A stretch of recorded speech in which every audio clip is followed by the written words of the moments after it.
Hi folks, welcome back to Old School Customs. Today is Indians opening day and I'm going to open up this concrete. So without further ado, let's test our new Bosch hammer and get started now.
All right, folks, that was another 0 on the fun scale.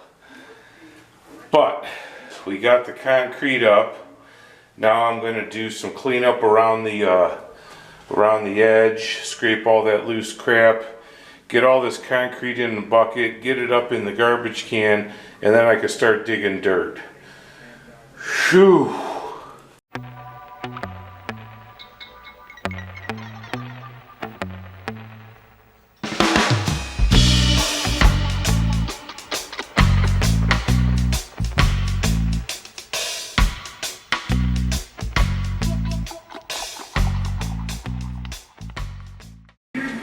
You know, when I was a kid, my dad told me, study hard, get good grades. You don't want to be a ditch digger. Well, sorry, Dad.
Alright folks, I just carried like 40 buckets of dirt out into the backyard and I'm absolutely exhausted. So it's Friday, I got the pump set up so this hole will drain. I don't have a crock here anyway. I'll show up Monday with a crock, a lid, gravel, and concrete, and I'll put this all back together and hook a pump up to it. Thank you for watching Old School Customs. Hit the subscribe button, watch another video. Hit the like button. Do it.